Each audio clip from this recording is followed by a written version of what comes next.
when you want to fly with eagles. Don't dress like a turkey. Ooh. I don't know, Gabrielle, look. This is just not me. No, it is you. The color, the jewelry, it says, casual, it says sexy, it says... It says a lot. I think any time that the Xena shows sort of went to a different culture, we put a reasonable amount of thought into how we would sort of just shift it slightly so it looked like it was sort of being done in a different place. In the case of the India episodes, that was really, as much as anything, down to set dressing, just lots of saffrons, oranges, just colour triggers that would sort of make people believe that it's a different environment. Beyond that, we're sort of trying to shoot, a show quite often outdoors and minimise the impact. So really, in terms of lighting, that's just driven by expediency. Most of the separation in terms of trying to create a different environment would have been just set dressing and colorations. The differences between the violence and I guess the erotic side of Between the Lines. I don't know. I don't overthink things too much in the sense of like the hidden meanings or anything. It's just kind of like what I feel is right for the moment and the pace of the story, what's going on at that point. The violence, I have to say, a lot of that comes from Rob, because he loves blood and he loves the violence. There's a lot of things, especially Between the Lines in particular, that I remember going, man, this is a little hardcore for television. I mean, we got this Gabrielle being crucified and big bloody holes in her hand, and Lucy getting her throat slit by her shotgun. And I mean, Rob wanted blood gushing out of Lucy's throat. And I remember thinking, how are we going to show this on network television? But so we, kind of came a little compromise on that. But so the violence, that's me appeasing Rob. That was my #1 goal. So to make sure he was happy. So, and then with the putting on of the Mehendi paint, that was really tough because a lot of those, well, all of the paintings were actually appliances, these foam latex appliances.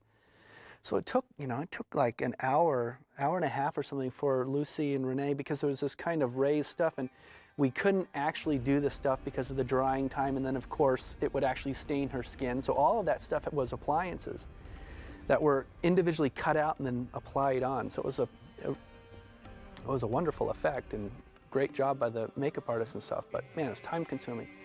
But it was just, and again, that was probably another one of those things that had a simple slug line, but it's like, well, here's, this is another great moment to just, see the two of them doing this and exploring this and, tracing the line and just trying to give some real significance to the Mehendi, because that's, it came in so prominent at the end with the powers and stuff. Yeah, like so many of the stories that we've done, many different elements came together to create a script. Mehendi was one of them, and it's something that I was a little aware of. I'd done a little bit of reading on it, not a lot. I believe Rob was the one who came to me, however, and said, "Wow, this is fascinating. This is really great. What can you do with this?" I had already wanted to grab a hold of the reincarnation idea, and there were a few elements that fueled this. One I'm going to have to reference is a song by Paul Williams, which was in the Muppet movie, and there was a line in this one song that I felt, and I had always felt this way, described the two characters perfectly. The line was, "There's not a word yet for old friends who have just met." And I thought, something, they are old friends. They just met, but they're old friends. So in my mind, throughout history and throughout destiny, these two characters' souls have existed and have met, parted ways, met, intertwined, parted ways. And that fit in perfectly with the reincarnation theory. But what was important for these two characters is that those two souls have, throughout history, intertwined. They've come together, they've parted ways, they've come together again, they've intertwined, they've parted ways. This has happened continuously. And every time it happens in their lifetimes, they recognize each other. Not like, "Oh, you're Xena, oh, I'm Gabrielle." No, they say, "I know you. I know you and I have to be with you. I don't know why, but I do." Now, bringing the Mehendi into it. Mehendi was perfect symbolism to this, because when you think about it, Mehendi, if you've done it and if you've read up on what Mendi means. And it's not just drawing. Mendi has an entire meaning behind it. There's a whole philosophy and spirituality based on Mendi. The simplest part of it was the fact that Mendi has a lot of lines that run parallel to each other, and then they will intersect, they will form beautiful designs, then they will part again and run parallel. Well, that's lives. Xena and Gabrielle, those are the lives, those are the threads of their life. They run parallel to each other, they intersect, form beautiful designs. Then they might part, but they still run parallel to each other.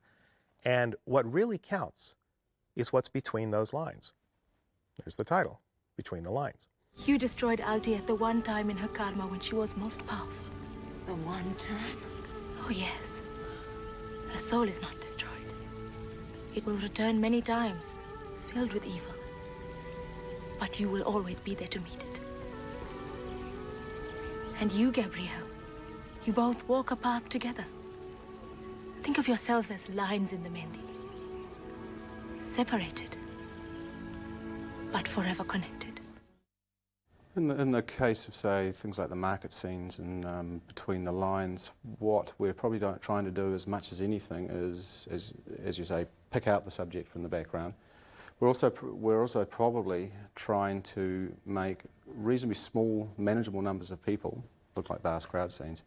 So we tend to probably drop back on longer lenses, which isolate the subject very quickly because of their depth of field, and they also mean that suddenly your angle of view is much narrower and you're having to fill much less background and foreground. Gabrielle got a haircut in this episode, and we kind of continued with that. I don't know exactly whose idea it was. Rob said that Renee had talked about she wanted to kind of change the character to show the maturity of it, and somehow the idea of cutting the hair was arrived at. And Rob was in New Zealand at the time, so he emailed me a picture of Renee with a short wig on. And I looked at it and I said, well, first of all, I personally am a fan of short hair. So, you know, when I saw it, I thought, ooh, wow, cool. But it did have the effect. It matured the character. Once that hair was cut, this was an adult. And so I said, look, I'm all for it, you know, but once again, I'm biased. So we decided to go ahead with it.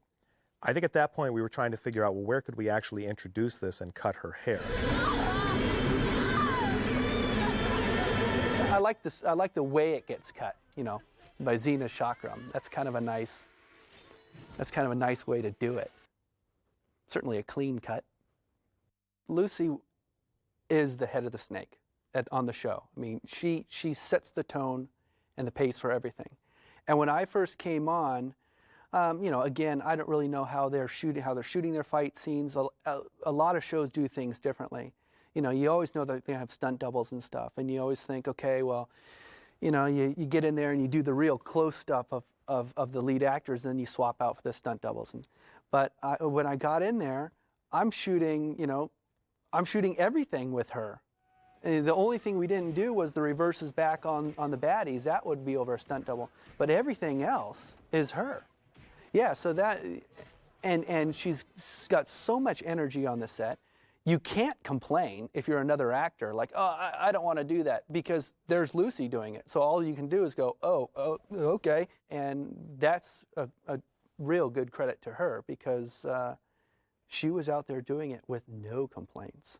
When, say in the case of Between the Lines, when effects shots have been scripted, there's a number of considerations. Obviously, effects shots normally will need elements and background plates, so you need to separate the subject from the background.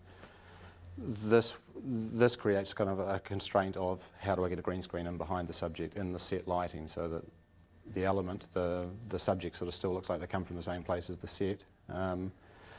In the particular instance of Between the Lines, a lot of the effects, a lot of the CG effects had associated interactive lighting as well, so had to come up with a plan that sort of alluded to this lighting coming from where the effects were coming from. So, and then you've got to be conscious of the impact that has on the green screens and the work you're going to create later on for the digital effects artists. So you're trying to support and augment the effects without sort of creating a downstream sort of, you know, bad effect.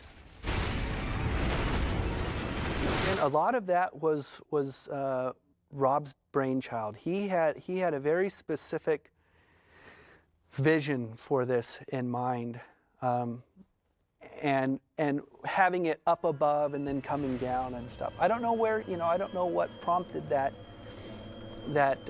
idea from him. I don't know if he read about it or was something that actually, but it kind of came from him. And then I think I kind of threw my hat into the ring on the little kind of fairy lights that kind of come out and swoop around, and I like the idea of you know, this force hitting them and then exploding outward and kind of exploding into all these little particles and stuff. So that was kind of a little comedy, but most of that was just from Rob's vision. I'll have Xena's power, but yours, nothing can compare to that, and I will have it.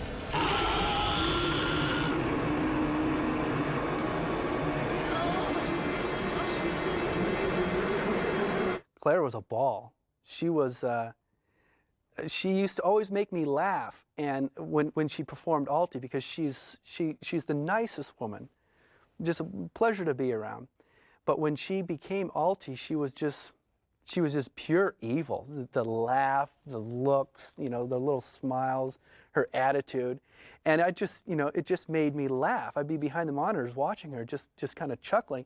And she'd be like, "You're laughing." I'd be like, "If I'm laughing, believe me, it's good, because you're just, you know, it's so good." It just tickled me. One of the interesting stories, and there's been a few of them in Xena, where either Xena goes to a different country, which, you know, as we've discussed, sort of requires a different treatment, a different look, so that the viewer feels like they're in a different place from an ordinary Xena episode.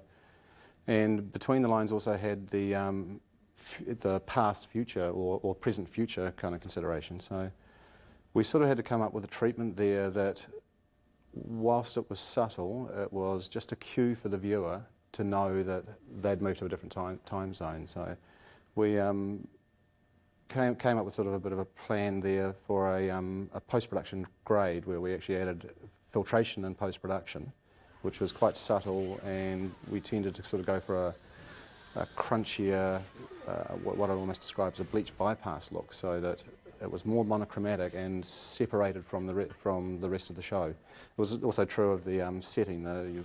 You find with the future elements of that show, all of the set dressing is just more monochromatic, more, you know, just bleaker, so that the viewers got that trigger every time you go there, and they don't have to sort of wonder where they are in the story. The solution for defeating Alti was not to defeat her in that time and place where she had the power that she had in the future. By what I'm saying is that in the future, she was able to hide within that persona that her soul was in, and also that Xena and Gabrielle were weakened because they were just then aware of who they were.